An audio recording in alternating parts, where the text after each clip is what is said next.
Hi, and welcome to SorWil Solutions, where we talk about what's going on in our community. I'm Joe Wilson. I'm the CEO of SorWil Technology Solutions, and today our special guest is Marty Kobza. Well, thanks for having me. I appreciate being here. We're really excited to have you on here. I've been trying to get you on here for a while. I've been emailing you. You are so busy that I sometimes I don't even get a response. Well, and I apologize for Well, that. that's okay. You're doing the hard work. You're the boots on the ground, leading a school district. I can't imagine how difficult that is at times. It's a challenge, but it's one that I've done for a while, and I appreciate it. It makes every day worth getting up for. As a kid, you didn't grow up saying, I'm going to be a school district superintendent, did you? I did not. What did you want to be? I grew up on a farm in Nebraska, and so I was a farm kid. And so, Are you a Cornhusker? I am. I was brainwashed from the very beginning. But I actually grew up, and I was the first of my family. There were 8 children, and I was the first of my family to get a 4-year college degree. Wow. And youngest or oldest? I am the 4th. So you're about the middle. Of 8. So I'm right in the middle. And then my youngest brother also did, and he's in education. But what I was thinking was, like everyone else, I wanted to be a pro athlete. And so had some of that. And then I was looking at a career in coaching. And then if none of that happened, I was going to be a mechanic. And that's interesting. I had hold on. What sport though? I want to hear what sport. Football. Okay. Football, yeah. What position? Yeah. Linebacker. Okay. Yep. So, which actually brought me to Kansas. I went to Benedict College. I played ball. Okay. But I had a influential teacher of mine in high school who talked to me when I was a senior and just talked to me about, you should think about teaching. You should think about this, think about that. I started in of all things, so having said all that, in pre-vet, pre-veterinary medicine, I hit organic chem, and I went, yep. I'm out. Don't know that I'm quite built for this one, but it wasn't one of those. It was always in the back of my mind, and even going through my science classes, I was like, I think I want to be a teacher, and teaching and coaching is calling me. So that's where I started out. So what subject did you teach? I ended up teaching social studies because I loved history. So I had a little bit of a science background, but I ended up teaching government and history. And so those were passions of mine. Okay. And you coached football? I did. Interestingly enough, I started my career in Louisiana, in Baton Rouge. Okay.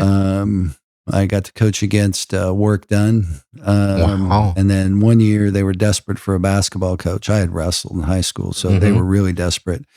So I was an assistant coach, and I got to coach against Peyton Manning when he was playing at Newman in New Orleans, and in basketball. He was playing basketball. He wasn't a very good basketball player, but we coached against him, and it's a really cool experiences doing that. Wow, that's a lot of different places you've been. Yeah, I was. When I was single, I wanted to see the world. I'd been on a plane one time, and that was when I was in college, and we flew out to Montana to play a football game. But other than that, I hadn't been out of the state of Nebraska till I was being recruited to play.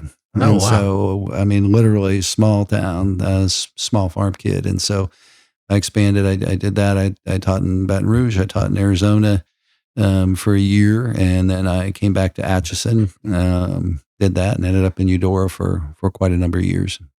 So how long was it from you being a teacher to you becoming a superintendent? I became a teacher when I was 21. I turned 22 my first year, and then I became a superintendent at 32. Oh, wow. So that's relatively quick. Yeah, it was right place, right time. I was lucky. I was in Eudora, and I had people encouraging me along the way, get your administrative degree, open some doors. So I was the head football coach in Eudora at that time. And the middle school principal job came open. And so I did that. I was middle school principal and head football coach, and pretty much figured out that doesn't work. So then I did that for a year, and then became the high school principal in Eudora. And then there was a need for an interim superintendent, and they asked me to step in. And so I did that at that time. You feel like you just had a knack for it, or? I did. I had some really great mentors, and one of the things that you find out, you go into administration for a couple of reasons. One is I'm not a very good assistant coach. In other words, I like to be in charge and determine what's the direction and vision and where we're going.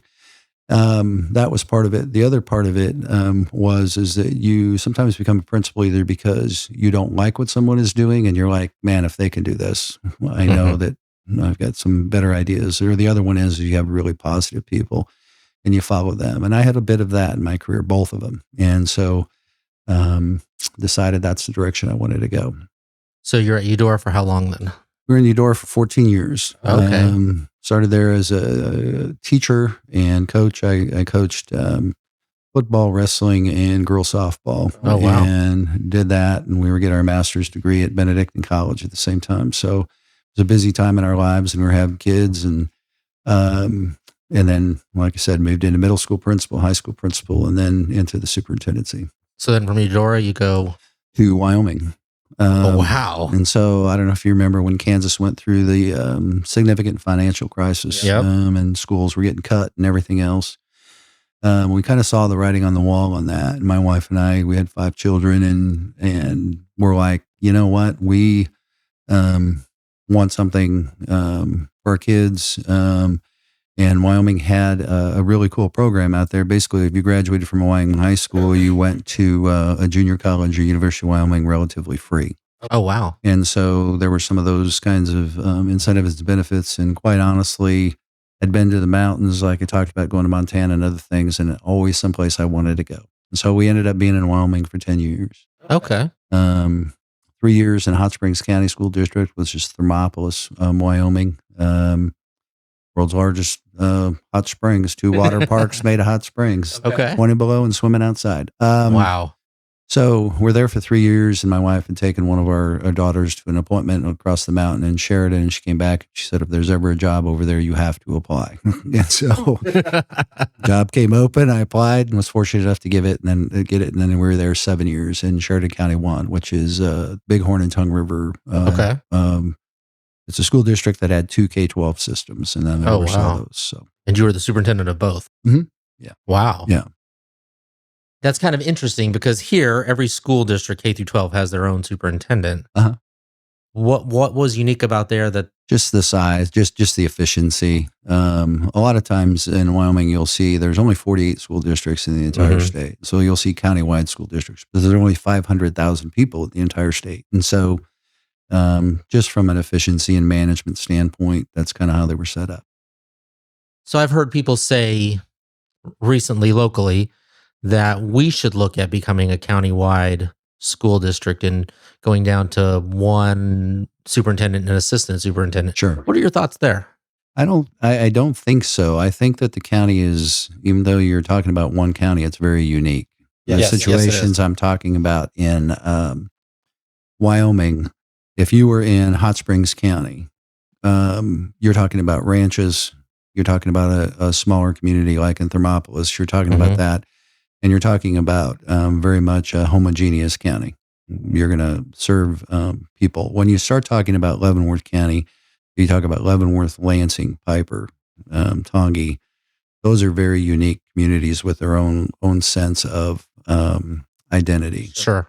And so when you have school boards that represent those communities and people who come from those communities on the board, you bring their own flavor, and it is very unique. And so I think rather than dividing up and having a board member from each one, for instance, it makes more sense to do it that way. And there were a lot of efficiency studies that have been done. Are you going to save money on administration? I mean, because that's really that's the goal, yeah. And in the end, you really don't, because in order to do that, and when you get into a larger system and you have assistant superintendents in large systems, you talk Shawnee Mission, you talk those kind of places, they're making as much money or more money than a superintendent in a district that's smaller, like a Lansing or Leavenworth or those kinds of things.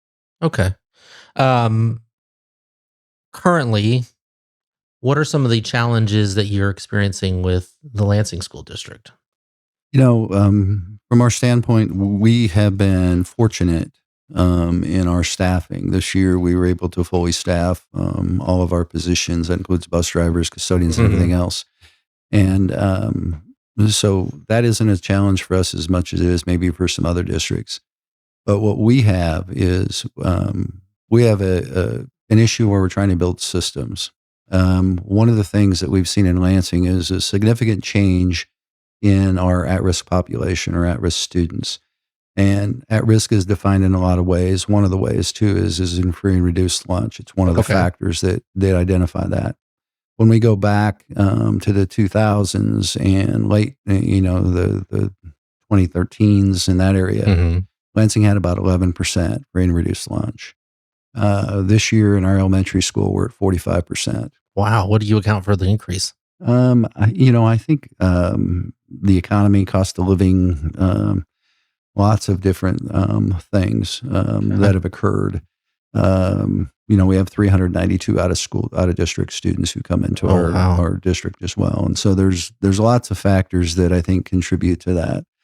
But when we start looking at that brings a set of circumstances. That don't mean students. That doesn't mean that students who are on free and reduced lunch are not is achieving and all that. Every situation is unique. But when we look at the research overall, it tells us that we've got to build different systems.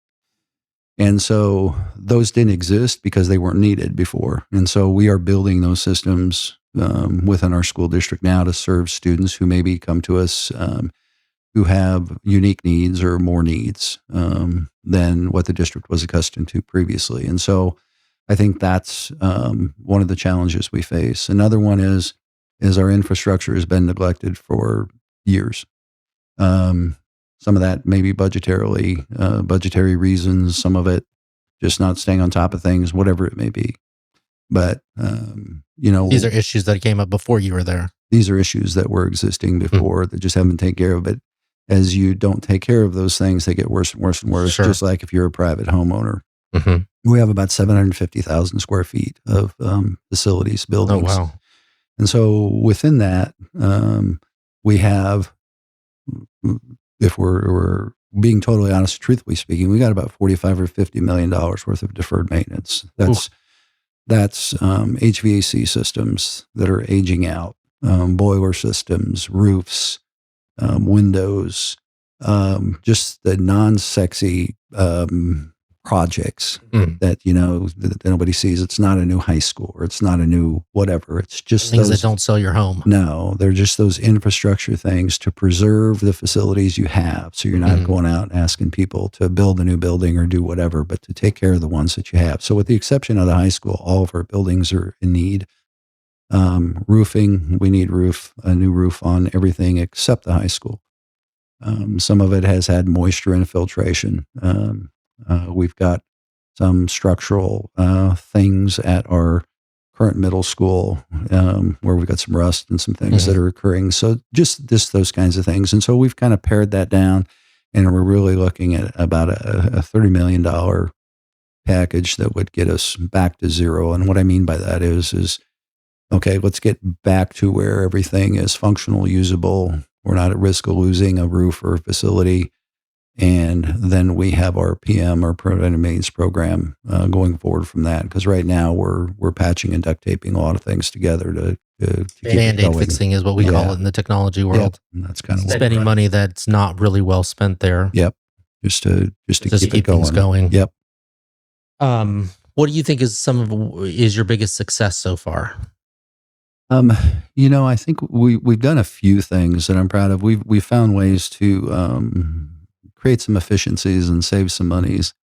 When we talk about through our transportation program, bidding out fuel, we had an HVAC system that's automated that really wasn't functioning or being used properly. That we've been able to save about $150,000 by getting that dialed back in.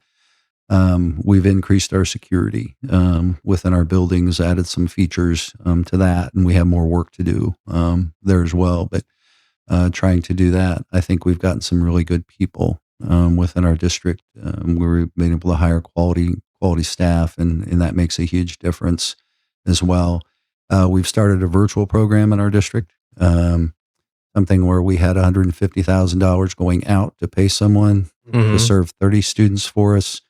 where now we're serving 130 students in our virtual program. Wow. And it's district run. And then that's 150,000 we're not spending.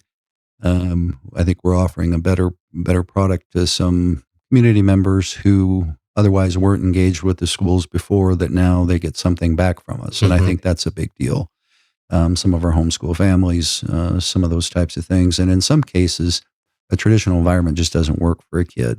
Sure. Not every single kid can be successful in that, and virtual does. So that's been something that I think has been a large success for us as well. Now you have 392 kids out of district. Correct. If they're not in school by what, September 15th? September 20th is the count day. And the legislature passed a law maybe 2 years ago now, in essence, where we have to determine our capacity. What is the capacity? And then if you have room, you have to take kids, or you say, we're not taking anyone from out of district. The district has traditionally taken students from out of district. And so we've continued that practice. But, we have students who come from Leavenworth, students who come from KCK, students who come from a few of our other surrounding districts. But, for the most part, we've been very successful with those students. And it helps us to, again, we operate right now at a pretty efficient level.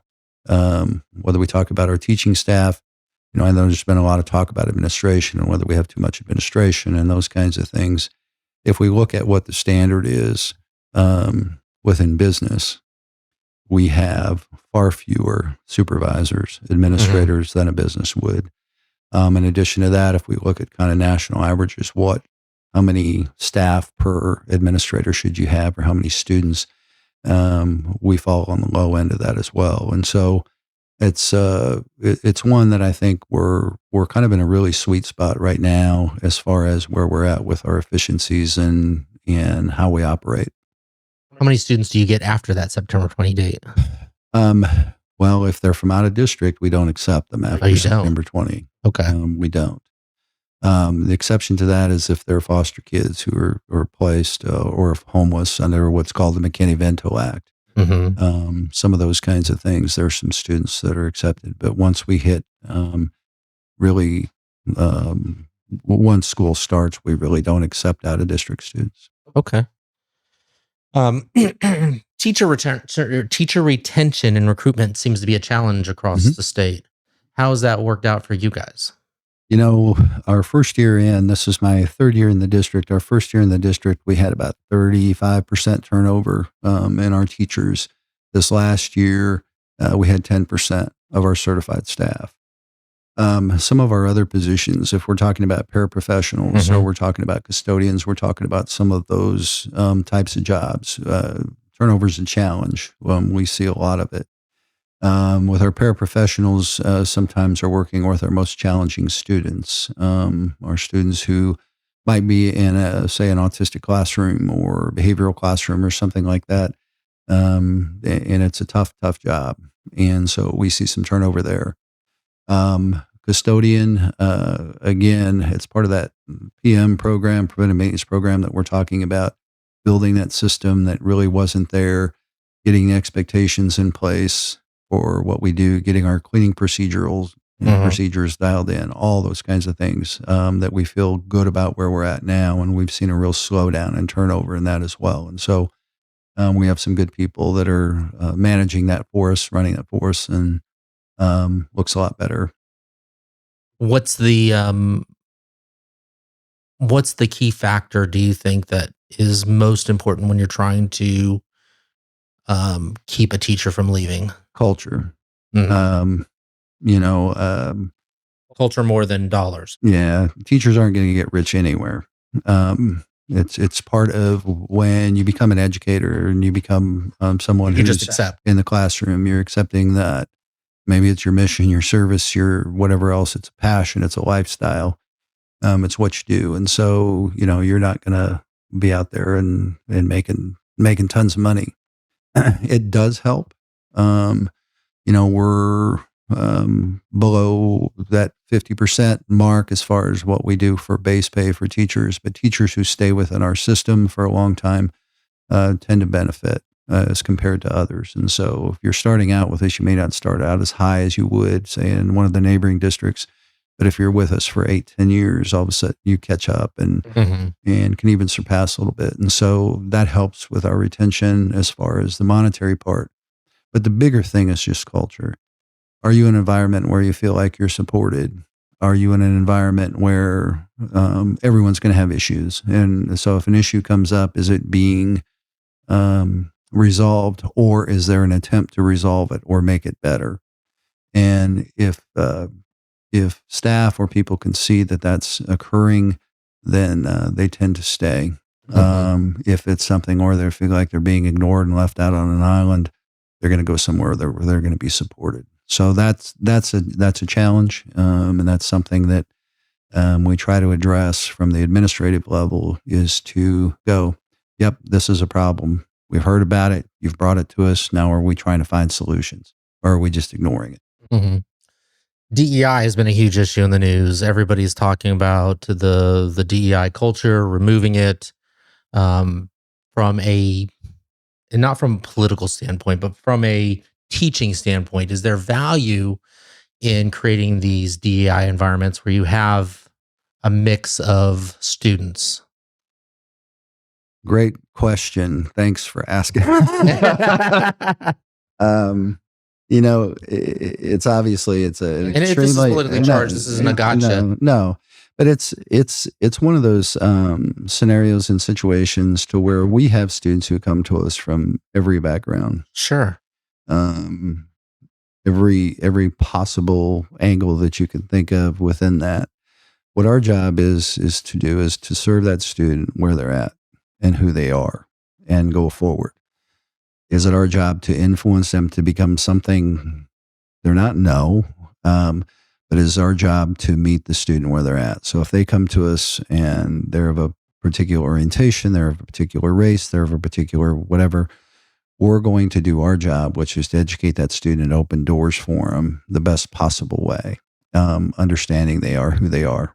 And we're going to address them right there. And I do think for students, it's one of the unique things about public education versus private education. And I have this argument with some of my family members as well, who, through the private realm. But when we talk about it, is if we're not exposed to anyone who thinks differently than we do, or looks differently than we do, or acts differently than we do, throughout our formative years, and as we're going along, and all of a sudden we get into the real world, and we go into a job, or we go into whatever it may be, and we're faced with people who are different than us for the first time as adults, we don't know how to act or react.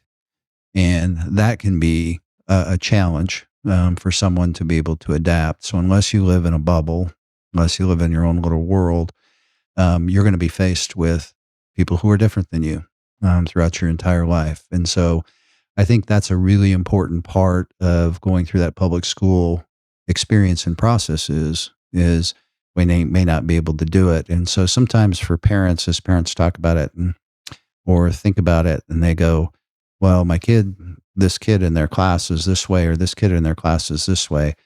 It's like, what a great opportunity for you to talk about what you believe as a parent, what you think as a parent, and reinforce that with your child.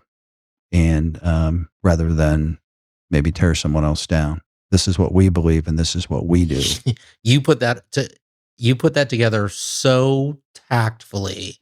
I think it's awesome because in my opinion, there's a lot of value. I grew up in DoD schools. Mm-hmm. There was a lot of diversity. Now, maybe we didn't have a lot of the sexual orientation diversity at that time, but there was a lot of diversity within race, within class level, within and you're right. You do learn how to deal with and handle people that are different from you. You learn about their culture, and I think that was one of the neatest things about being in a military school. We ran into all kinds of different cultures, and I feel like that are starting to take our schools in the direction that we want to take our political parties. We want people that say the same things as us, that think the same things as us, and we don't want to hear anything different. And I think that's a problem. You probably can't tactfully answer that, but so I'll leave it there. But what I really think is an issue is this idea that our teachers are indoctrinating. Mhm. I have a daughter-in-law who's a teacher. She was a teacher at Leavenworth. She left Leavenworth to go teach in Piper for a number of reasons, and we can talk about that in a little bit. But the indoctrination piece of it, and that I ask a lot of teachers, Mhm. and they're like, if I had the time to do that, I could get a whole lot of stuff done. Mhm. And there's just not the time to do that. And I think what we misinterpret as indoctrination is this idea that when a student comes to a teacher, that they feel like they can't talk to someone else. And so they're talking to someone that is a mentor, someone that is willing to listen, someone that's an educator. And whether it's an idea about, and 9 times out of 10, it seems that the issue is always sexuality, but it's an issue that they can't talk about with somebody at home. And so the educator, in my opinion, is merely listening. Now, whether they have a responsibility to tell a parent or not, I think is an interesting situation. But I would want my child, if he didn't feel like he could talk to me, to be able to talk to somebody, because I think that's how we avoid issues where we see students kill themselves because they don't feel like they have anybody to talk to. I mean, what are your thoughts here? There's a couple things. One is the district has pretty laid out policies as far as what we teach, how we teach it, all those kinds of things. And so, as far as indoctrination process, no, we're not doing that. However, there are things that we believe are to be universal truths. Be kind, don't bully, accept people whoever there are, those kinds of things that we do promote, which is, the golden rule. Sure. Treat others like you want to be treated, those kinds of things. And so there's those general universal truths. However, when you start talking about indoctrination or a kid coming to a staff member, what our position always is, and there's the board passed a policy that says, if a student goes to a counselor, you're going to contact the parent and let them know the student came to the counselor, so on and so forth. There's the challenge we run into with that on occasion is if the student were to come to us and there was some sort of abuse or something like that going on, that I think you have a responsibility to report that. Yeah, and we have the responsibility and the legal mandate to report that and not inform the parent who may be doing the abuse. But if a student is in a situation like you talked about, part of what we try to do is to facilitate the ability for that student to have a conversation with those people, their parents, those that they love, is to do exactly what you have talked about, is how do we listen, and then at the same time to try to equip the student with the ability or to facilitate a discussion with their parent to say, okay, now that you have said this, I have an obligation under our policy to make sure your parents aware, so on and so forth. And that is to help you figure out a way to have that conversation with your parent. That's awkward. And so it is, but that's our current policy. That's our current rule. And so, that's what we follow. So, along those lines, that may happen right away. It may take a little bit, may take some courage, may take an outside person, referring them to an outside counselor, to someone else who can help facilitate that conversation as well. But that's currently what our policy and obligation is. Have you seen a number? And it would seem to me that the number of students that talked about it then probably drops drastically. I don't know. I'll be honest with you. That's hard to determine who. We just know who's talking. We don't know who isn't. And I believe parents have a right to know, but when it comes to sexuality, it's such a charged subject. And a lot of times, parents from my generation, your generation, may not necessarily understand what a child is going through. At least I come from the era of if it hurts, rub dirt on it, just keep going. Yeah. Mental health was and my father was a substance abuse counselor for the military and at the VA, but there were just certain things you just didn't or wouldn't have ever talked about. And so it's a very difficult conversation to have to begin with. So I feel for students, and it seems like the adults answer right now, well, it's a mental health issue. If a kid, no matter what age, is going through something, doesn't necessarily mean the kid has a mental health issue. It means that he's trying to figure out his place in this world, trying to figure out his role in this world, and trying to figure out what's going on in his life. And so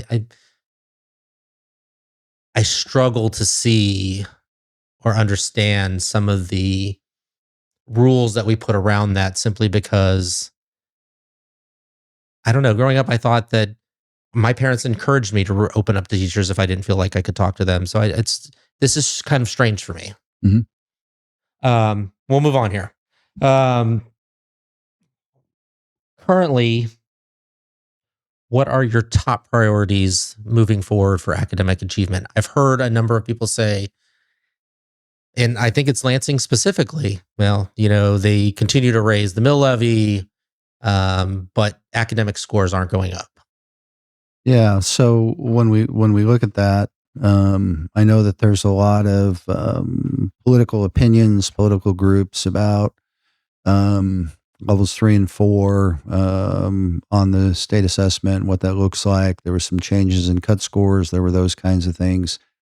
What we were seeing previously was we were seeing a student who scored at a level 2, which would be identified as not being proficient, in this case, not being at a 3 or 4, who were scoring 22s on their ACT. And so in the end, we look at that and we go, man, this doesn't add up. Level 2s being a 22, which every college is considering to be college ready, all those kinds of things. So when we look at that, it wasn't a good reflection. But I think what's really positive is when we look at our student achievement in our district, we got our preliminary state assessment results. We'll be presenting them to the board in November once our group has a chance to put everything together for their presentation. We're seeing our highest scores, our highest percentage of students reaching those top tier levels at the high school. And so what that means is a student may come to us not ready. They may come to us in kindergarten with lacking a vocabulary, doing all kinds of things, being way behind. What we're finding is not only are we catching them up, we're surpassing it and getting those students to the highest levels. It takes time. It isn't something that they come in as a first grader and by second grade, they're at grade level. It is a tenacious, sustained effort year after year after year to continue to meet that student where they're at and bring them up to the standard. And so we feel good about that. We feel good about our achievement. We're seeing really nice growth across the board. And that has to do with MTSS systems, which are multi-tiered systems of support, and that we are able to, again, individualize the educational experience for kids. That is the key. Not just, I taught my lesson, they learned it or they didn't, move on. I taught my lesson, these kids got it, these kids didn't. How do we enrich those kids who got it so they aren't sitting there bored? And then how do we bring those students up who weren't there before? And so building those systems and having in place. And we feel like we've got good systems in place now, and we're continuing to improve those all the time.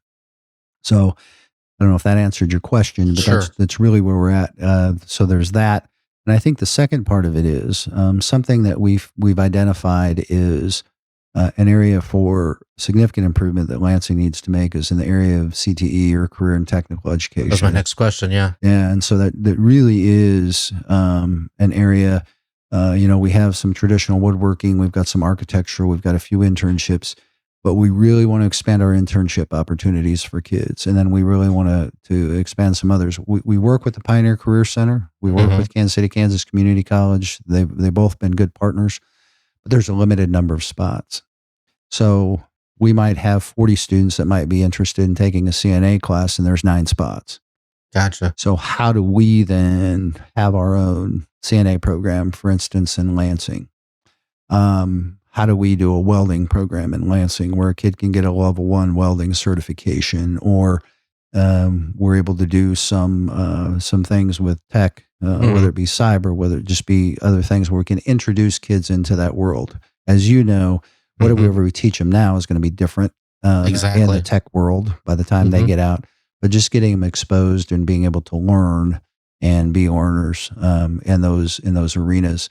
Advanced manufacturing is something too. So we know that our factories have gone largely to robotics, those kinds of things, but there have to be people to fix the robots, program the robots, do those kinds of things. And so getting kids exposed to, that introductory course for advanced manufacturing, those kinds of things, see if they have an interest. Because with CTE, oftentimes, what we know is it's important for a kid to decide whether it's something they don't want to do as much as it is that this is something I'm passionate about. Many experiences in previous districts with CNA classes that a student goes in and I'm going to become a doctor. We encourage them to take a CNA class. They take the CNA class and they figure out they're going to see blood and they got to touch people. And they're like, no way. Well, then you're probably not going to be a doctor. Maybe you want to do research or something, but being a physician is probably not in your future. It's sure nice to find it out then before you've spent thousands of dollars. Yeah. And so that's just one example, but in many cases, maybe I want to be a welder and I start doing welding and I hate it in my high school class. So those kinds of exposures are extremely important, as well as, what we really want kids to do is we want kids to leave the school. And this is really two main things for us. So when we look at it, we go, okay, we want kids to leave our school and either have college credits toward, if they're a college-bound student, or some type of industry-based certification to become employable. And so those two things. Now that industry-based certification may turn into, I'm going to go get I'm going to go be an apprentice with the union and I'm going to become whatever, or I'm going to go to KCK, Johnson County, wherever it may be, and I'm going to go ahead and get my degree in that particular area, but I can work at the same time. I have a daughter that's in nursing school now with KU, getting her BSN, and then she wants to be a nurse anesthetist. She got her CNA in high school. Okay. So she's going to school and she's working as a CNA at KU Med. So, just the practicality of that, or even say, for instance, they don't want to go into the medical field. They can work as a CNA, make money while they're going to college at a higher rate than, say, working in a fast food place or something like that. So opening those doors for kids, making those opportunities, that's a real focus of ours, is to be able to expand that. And so as we look at our facility wasn't built for that at the high school. We have a traditional woodworking shop, computer labs, things like that. But we don't have a welding facility. We don't have a greenhouse for urban agriculture, landscaping, golf course management, wherever that may be. Those kinds of things don't currently exist. And so those are things, too, that as we kind of look to the community in the future, we want to do that. And I think just something to talk about is, as far as the mill levy is concerned, we actually reduced the mill levy this year, not by a lot. And it's always one of those things with taxes. And I understand the frustration with taxes. As I told you, I grew up on a farm. And growing up on a farm and my parents owning farmland, believe me, I hear about taxes and understand where that's coming from. So it's always a math problem.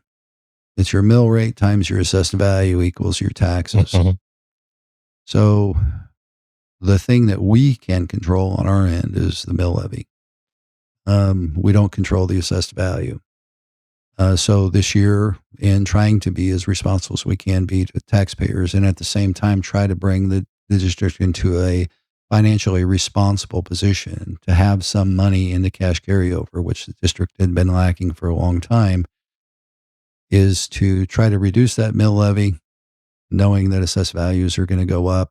People are probably going to see some sort of an increase in taxes, but making the district financially secure. So we're not yo-yoing people. I always say we want that tax line to look flat or a very slight increase that would mirror something like the CPI, rather, and maybe wage increases, those kinds of things, rather than 1 year we go way up in taxes, the next year we drop them. We go way up, we drop them. People who have their homes paid off are in a great financial position and good for them. So they see firsthand maybe that my taxes went up $100 this year. Most people are paying through escrow. And what we don't want to do is have a situation where all of a sudden they're saying your loan is increasing because you don't have enough in your escrow to pay your taxes. So how can we hold it steady for people as they go along, to try to make sure that we're being as responsible as we can be, and they're not suffering from all of a sudden a shock that I've got to put more into my escrow. Going back to the CTE, we were both involved in the symposium to look at how Leavenworth County can do CTE together to take advantage of the different resources each of the school districts have. What are your thoughts on that, and where is that at currently? I think it's great, and I think that we made a lot of progress at our last symposium, and I would be remiss if I didn't give a shout out to Diana Dodd, who put that together and started that program. What an exceptional job she did with that, bringing business and schools together and higher ed together. So as we kind of look at that whole picture, we know that there are some of these programs that exist currently in schools. And so I know at the last meeting, there were logistical things that were occurring. How can high schools align their schedules so that if there's an ag program that's offered in Tonganoxie and we don't have an ag program in Lansing, not having to recreate and rebuild that program or hire a staff member, can we have Lansing kids go over to Tonganoxie? So then you go, okay, what's transportation look like? Can we get a bus route that goes in between all of our schools, goes to Leavenworth Base or Lansing, Tongi, and we just have a constant transportation hub that's going on and making that work for kids to where not half of their day has to be dedicated to go take one class somewhere else, or they don't leave to go to KCK and they only have an opportunity to take 2 classes with us. So that is very much along the way. But what was really cool last time too is we had the Kansas Department of Labor came into that symposium and shared internships and kind of how to set up internships for the businesses as well as for the schools. And so getting our kids into those licensed internships to where maybe it's not a degree from Kansas City, Kansas, but through their internship, they can achieve their license and then move forward into the workforce in a much higher paying position and job. Yeah, I admit I went to the last. I didn't go to the last one. I was we were shorthanded here, but I was upset that I missed it because I heard you guys did accomplish quite a bit. Yeah. All right, the next question is going to be a hard one. Yeah. How do we build a baseball field with no lights? I wasn't here at that time. I was not here at that time, and so I'm not equipped to answer it all. All I have there is it got presented to me and put on my plate. So we dealt with it. Gotcha. So they're you guys are going to go ahead and what's been the outcome of that? The board did approve moving forward with that, and so you'll see those. They should be in place by baseball season this year. Wow. I mean, that's moving quickly. Mm-hmm. But there was a Title IX complaint that drew that up. Is that right? I can talk to you about what's been talked about publicly in a board meeting. I just read that in the newspapers. I was just curious if that's accurate. Yes. Okay. We've talked about so much. Let's just touch on the challenge of working with a school board that is very politically charged. And it seemed like Lansing, Leavenworth both have very politically charged school boards. Is that a dance for you? How do you manage that? You know, I think the biggest thing is that what you understand it as a superintendent is that board members represent their community, right? And are voted in by the public. And so any board member, regardless of their political position, is representing a group within the community that has certain beliefs and believes in certain ways. And so you have to respect that. I think that's the first thing. I think the second part of it is that we stay focused on I mean, me, my administrative team, my administrative staff, Sure. we stay focused on students and what's best for them. Sometimes what we forget is I always say that there's two things that everyone believes they know lots about. One is Little League baseball, and the other one is education, because everybody went through it, right? Right. Get that back elbow up, which is completely elbow up, which is wrong thing to horrible. say.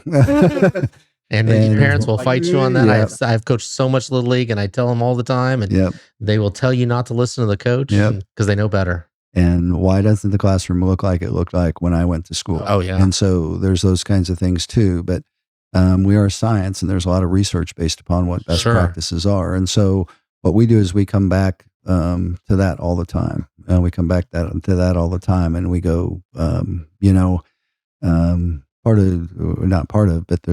part of the responsibility of the school board is to hire the superintendent to run the district, to be the CEO, if you will. Sure. And so I take that job very seriously and move forward with that. Whatever political happenings may be going on, when the board has 4 votes and tells me that this is what we're going to do, that becomes part of our practice and part of what we do. The other stuff is the other stuff. It's discussions, arguments, whatever it may be, people expressing their political opinions. And so what my job is to wait to see what the majority vote is. And okay, that may change practice, or that continues with practice. And we're going to do that, and to bring recommendations and to bring best practices to them and go, this is what I recommend to you based upon that. And then they choose to either go with that recommendation or not go with that recommendation. And then I know what my operational parameters are, and I operate within that and try to put the best practice in place for the students of Lansing every single day. Often do you go home and beat your head against the wall? It's part of the job. It's part of what we do. It's when you choose a leadership position Mm-hmm. and you choose public service, you know that there'll be days that sometimes are frustrating, and you just accept that. And that's what it is, and you keep moving. Okay. All right, we're going to shift gears. That's a good segue. First, I want to call out, usually I wear a nonprofit t-shirt. Today I'm wearing a t-shirt that I got from International Clothiers. He's a local young man who puts out these shirts. It's the Peaceful logo. Drake Childress, good kid. Actually met him at Camp Leavenworth last year and got to become really good friends. And I've tried to help him with his business and working with his business. And so I thought I would give him a shout out today. If you're interested, you can check out his website, internationalclothiers.com, and follow Peaceful logo. So it's built on a lot of mental health. He's got a really interesting story. So if you get a chance, check it out. All right. We're going to go with some 10 rapid fire questions, less serious, a little more relaxed. Okay. So you don't have to worry about saying the politically correct thing. Favorite sports team? Not college, because I know it's a Cornhusker. Absolutely. Over and over again. If I don't have enough people that think of me in a controversial way, I'll add to that. Here we go. New England Patriots. I didn't even see that coming. Mm-hmm. That's the last team I thought you would have picked. Yep. Okay. Yeah. Why? So, again, Did you coach in New England? No. When I look at it, I know Bill Belichick is a controversial figure, but when I look at it and you talk about the Patriot way, Sure. and you look at that, and you look at just leadership, and you look at it from that standpoint, and this is really why I started liking it, was because I had a man crush on Tom Brady or anything like that. Mhm. It was because of the way that they ran their organization and the way that they put it together, and that they could take, because you can go back and you can challenge somebody and tell me, okay, who were the superstars on the Patriots minus Tom Brady over Sure. the years that they won the Super Bowl? They took guys that either were falling off the radar, weren't as successful anymore. They took guys that were mid-round picks, and they made them into a team and an organization that accomplished great things. And so that's why I look at them in that way. It's just from that whole leadership perspective. And in some ways, as I look at leadership, there are some of those models and lessons that come to mind as I go as well. And, Andy Reid's doing some of the same things right now. Of course, you got to start a quarterback. They got a couple other guys that everybody can name, but how do you sustain success over time? And So we're not talking about the Chiefs today. I'm a little upset. I stayed up for that game last night. I'm a Chiefs fan. They're close there too, but no, the Patriots have been, and I look at it again, and I look at, okay, Mike Vrabel's back in the house for the New England Patriots. That's changed that team a lot too, and it's changed it significantly. Now his leadership style is different than Belichick, but when you look at the organization as a whole, when you look at Kraft, and you look at what he's trying to do, he's adapted. Mm-hmm. They've changed some of their models and their systems in order to adapt to the different players that are walking through their door that aren't the same as they were 15 years ago. And so in a lot of ways, when we look at schools, we got to look at it in the same way. What's this generation of employees look like that's coming through our door? How do our systems need to hold everyone to a high standard and accountable, and at the same time take into consideration the differences in generations? Okay. If you weren't in education, where would you be right now? If I wasn't in education right now. Are you working at Ken's Garage downtown, or what? I could be. That might be a possibility. I am the world's best YouTube mechanic. I did the shocks and brakes on my wife's car this weekend. So put a new engine in her Prius. That was one I'd never want to do again. So there's some of those things that I still enjoy doing. Still goes back to my farm days. I'd probably be doing something like that. Last book you read? The last book I read was Crucial Conversations. Okay. That was the last one I read. We did work around it as an administrative team here in the last year. Is how do we have difficult conversations while maintaining the integrity in everyone's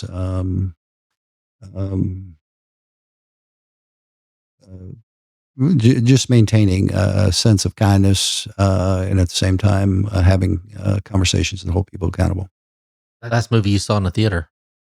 Oh God. It was I can't remember the name of it. It was Nicolas Cage, and it was kind of a one-off Western that I thought would be like The Revenant, but it wasn't. It was different. I can't remember the title of it. In a long, long time. Oh wow. All right, then what's your go-to comfort food in Lansing? My go-to comfort food in Lansing. We'll expand it to Leavenworth County. The Mexican restaurant up here is great. And then Metropolitan, their chicken fried steak. Yeah, you fantastic. Like that, huh? Yeah. Okay. If you had one free day with no meetings or emails, where would you spend it? I would spend one free day fishing. Okay. What's a hobby or interest most people don't know you have? I think mechanic is probably on that list. Mechanics part of it. I think another one is I love to fish. Something that I picked up in Wyoming that I miss greatly is fly fishing. It was very therapeutic. It was awesome. Now, last online series you binge watched? I watched a few of them. I watched Landman and Tulsa. I like Landman. That's a good one. Tulsa King. Those are good ones. Yeah. You're not a Game of Thrones guy? I'm not. Okay. All right. One place you traveled to, but you haven't yet?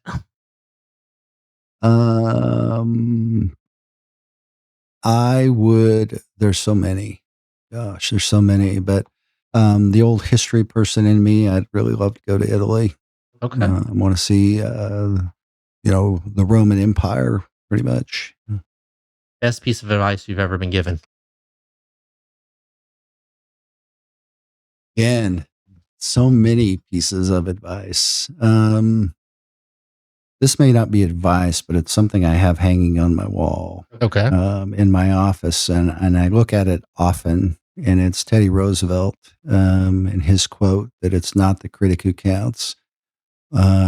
Or the person who, and I'm paraphrasing here, or the person who points out where the strong man has stumbled. It's the man in the arena quote, and basically that they're not among those cold and timid souls who know neither victory nor defeat. And so when things get difficult sometimes, and you receive the criticisms you do, I look at that quote and I go, you know what? We're here trying to make a difference every single day. We don't always get it right 100% of the time, but at least we know that we're trying and we're making that effort to do so. We have the man in the arena quote on our wall in our break room. Awesome. It's a great quote. Yep. All right. Well, that's our show for today. Marty, thank you for being here. You're welcome. Really appreciate it. I'm really glad you found time to answer my email and come and show up. I feel like I've learned a lot about you and things that I didn't really know. And I probably knew you were going to ask some of the questions you did, which is why I didn't respond. So I tried to not make it too controversial. I know you have a difficult life as it is. One final question. Kobza. Yeah. Czechoslovakian Yaksamash. All right. All right. Yeah. Well, that's our show for today. Thank you for tuning in. If you like our content, please like, subscribe, and follow so we can continue to put this out. And we'll see you next week.